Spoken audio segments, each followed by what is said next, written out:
to those 54% of physicians who are burned out, what would you say to them?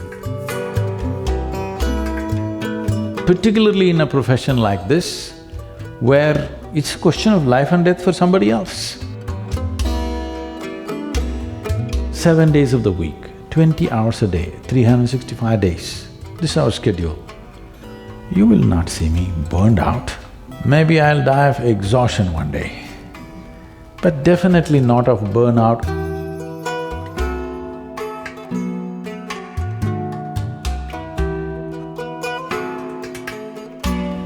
A big study came out.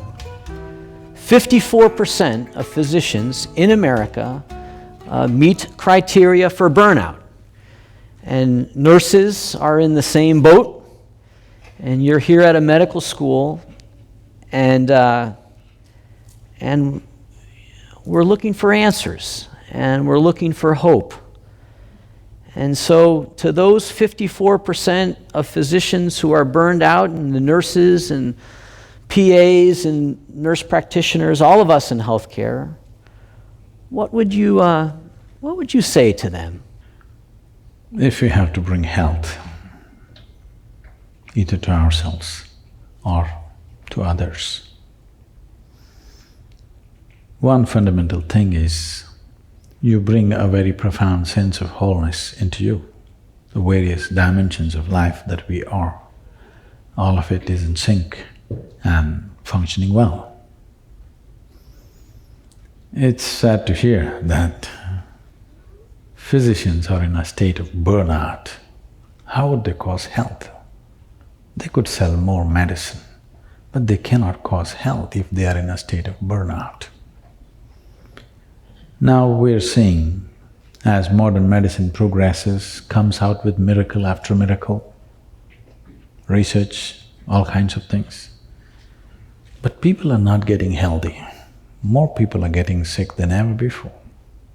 A country like United States, which is the most affluent country on the planet, which essentially means you have a choice of nourishments. Every human being has a choice of nourishment. Most of the ailment that you see in other parts of the world are nourishment related in some way, because the needed nourishment is not there at the right time for a whole lot of people on this planet. But in a country where there is a choice of nourishment, I would say an excessive choice of nourishment, the nation is spending $3 trillion on healthcare. This is bigger than the budgets of major nations in the world. India's economy is around $3 trillion. You're spending that much on healthcare of 250,000 people. This shows somewhere we have missed health. Maybe we have an industry going, but we have missed health. Well, we can explain it in so many ways, but doctors being under burnout, I see this in every profession. Everybody thinks their profession is the most difficult one. If any individual human being is creating something that they really care for, there would be never any kind of burnout. Myself and a whole lot of people around me, we are 7 days of the week, 20 hours a day, 365 days, this is our schedule. You will not see me burned out. Maybe sometimes I'll get physically exhausted.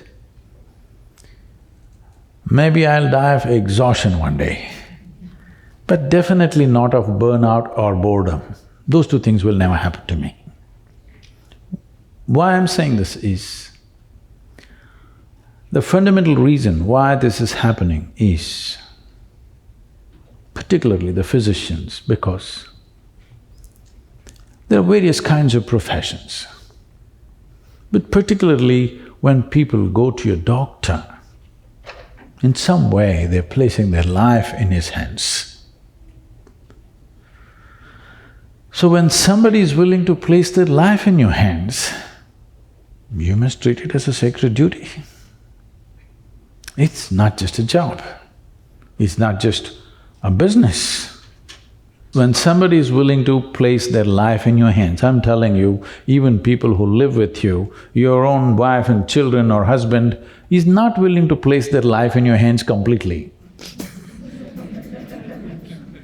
But somebody, an unknown person comes and places his life in your hands, I think it's the greatest privilege that somebody trusts you at that level, that they're willing to trust you with life. You could do right things or wrong things, knowingly or unknowingly, because nobody has figured the human body absolutely, all right? We know it to some extent.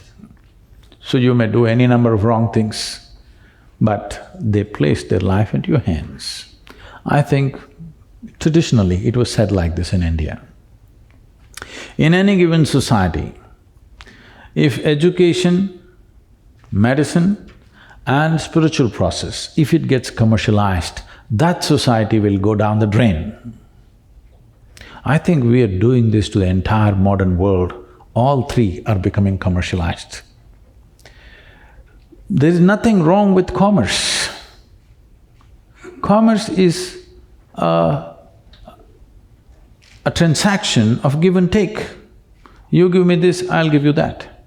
But there are some things which cannot be handled as just give and take. If you bring this aspect of transaction into spiritual process, into education and into medicine, then it turns ugly, and that ugliness will definitely burn you out one way or the other.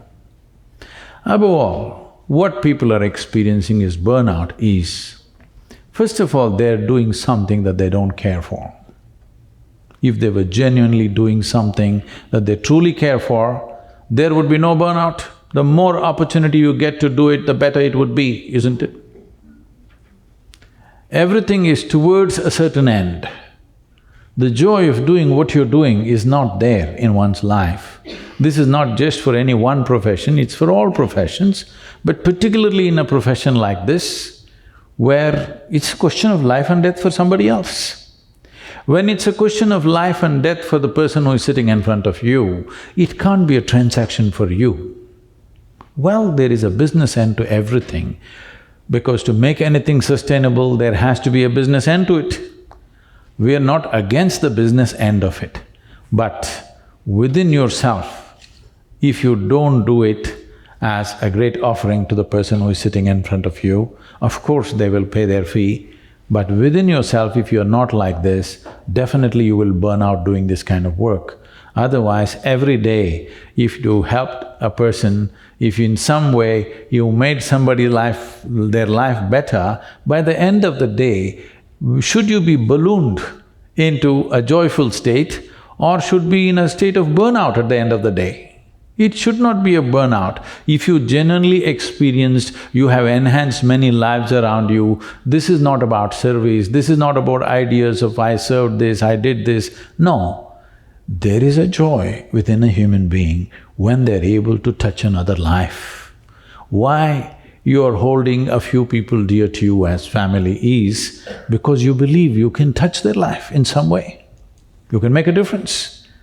That is what is most important for a human being. In every activity that we perform, whatever the nature of the activity, how profoundly we can touch someone else, this is what makes the big difference. If you make a movie, you don't want to make a movie which nobody wants to watch, would you? You want people to watch this movie and come to tears, isn't it? You don't want to build a house that nobody wants to live in. You don't want to cook something that nobody wants to eat.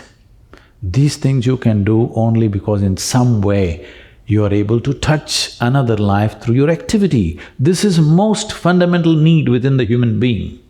And as a physician, you have a phenomenal opportunity of touching lives like very few other professions can do.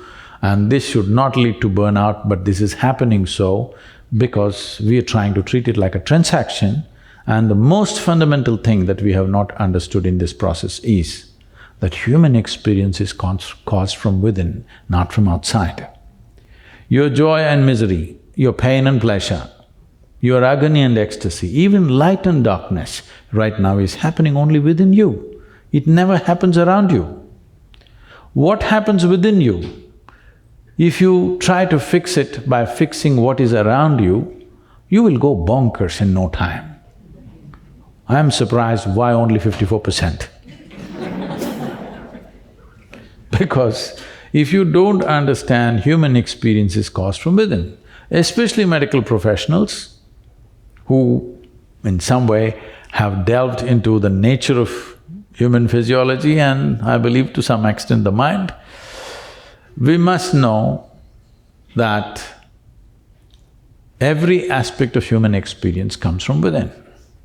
And today, modern medicine especially, unlike the traditional medicine, is entirely chemical fixes for everything.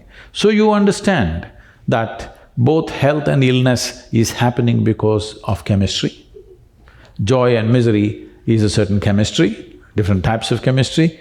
Ecstasy and agony are different types of chemistry. Or in other words, we are a chemical soup. The question is only, are you a great soup or a lousy soup? Now, if I give soup-making ingredients to all of you, do you believe all of you will come with the same kind of soup? You will come with 100 different varieties of soups. So there is something called as the skill of soup making. I can teach you a way of making your chemistry into a blissful chemistry. That means you're blissful by your own nature, not because of something that happened around you. This is exactly what I'm saying.